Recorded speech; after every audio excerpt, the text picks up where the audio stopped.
The Adventure of My Aunt. My aunt was a big woman, very tall, with a strong mind and will. She was what you may call a very manly woman.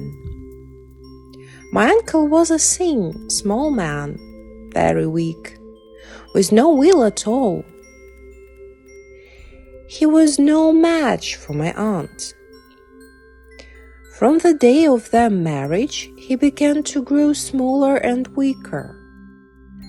His wife's powerful mind was too much for him. It undermined his health, and very soon he fell ill. My aunt took all possible care of him. Half the doctors in town visited him and prescribed medicine for him, enough to cure a whole hospital. She made him take all the medicines prescribed by the doctors, but all was in vain. My uncle grew worse and worse, and one day she found him dead. My aunt was very much upset by the death of her poor dear husband. Perhaps now she was sorry that she had made him take so much medicine and left, perhaps that he was the victim of her kindness. Anyhow, she did all that a widow could do to honor his memory.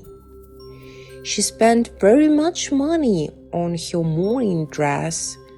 She wore a miniature of him about her neck as large as a small clock, and she had a full-length portrait of him always hanging in her bedroom. All the world praised her conduct. A woman who did so much to honor the memory of one husband deserves soon to get another, said my aunt's friends. Some time passed, and my aunt decided to move to Derbyshire, where she had a big country house.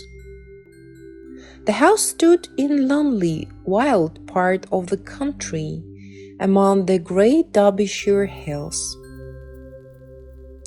The servants, most of whom came with my aunt from town, did not like the sad-looking old place.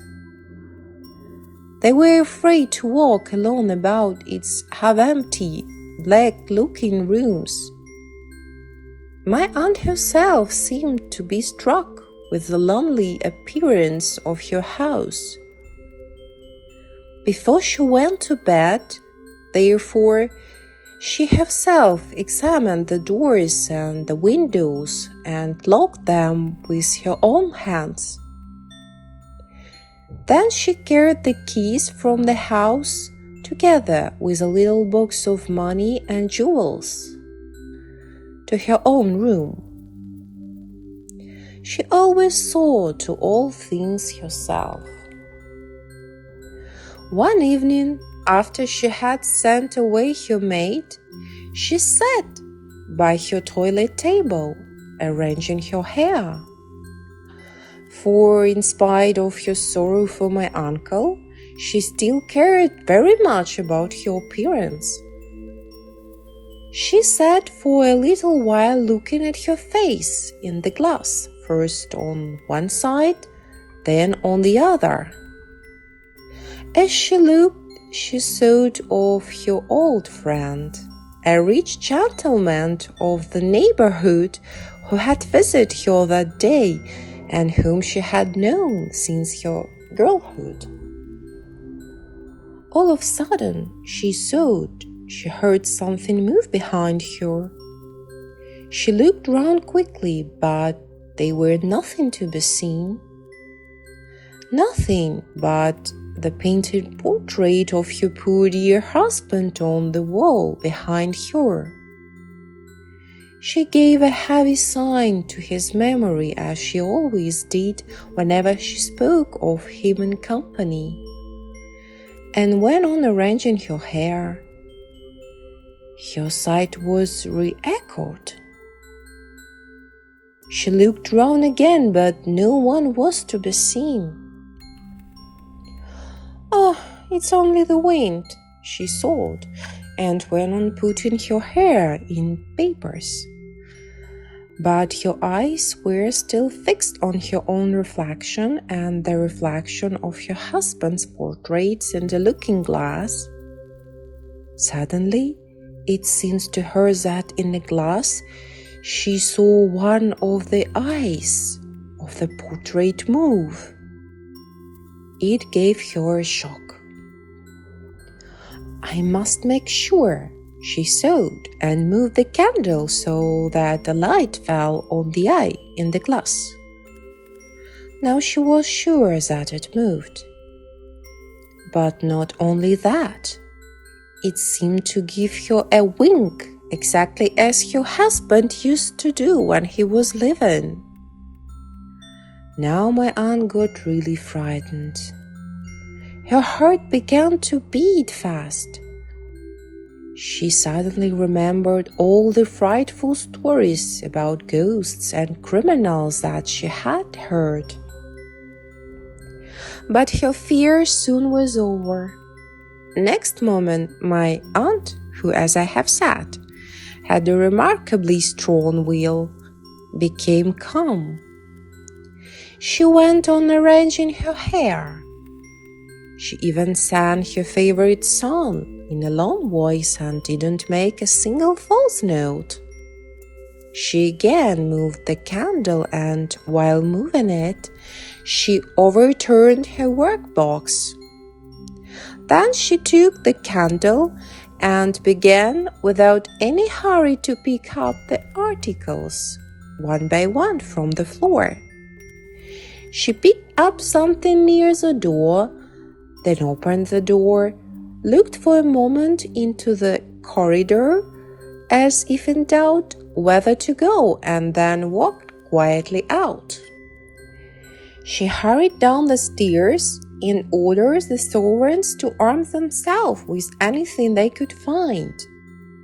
She herself caught up a red-hot poker and, followed by her frightened servants, returned almost at once. They entered the room. All was still and exactly in the same order as when she had left it. They approached the portrait of my uncle. "Pull down the picture," ordered my aunt. A heavy sign was heard from the portrait. The servants stepped back in fear. "Pull it down at once," cried my aunt impatiently. The picture was pulled down, and from a hiding place behind it, they dragged out a big, black-bearded fellow with a knife as long as my arm, but trembling with fear from head to foot. He confessed that he had stolen into my aunt's room to get her box of money and jewels when all the house was asleep. He had once been a servant in the house, but before my aunt's arrival had helped to put the house in order. He had noticed the hiding place when the portrait had been put up. In order to see what was going on in the room, he had made a hole in one of the eyes of the portrait. My aunt did not send for the police. She could do well without them. She liked to take the law into her own hands. She had her own ideas of cleanliness also. She ordered the servants to draw the man through the husband in order to wash away his crimes, and then to dry him well with a wooden towel. But though my aunt was a very brave woman, this adventure was too much even for her. She often used to say, It's most unpleasant for a woman to live alone in the country. Soon after, she gave her hand to the rich gentleman of the neighborhood. Thanks for listening.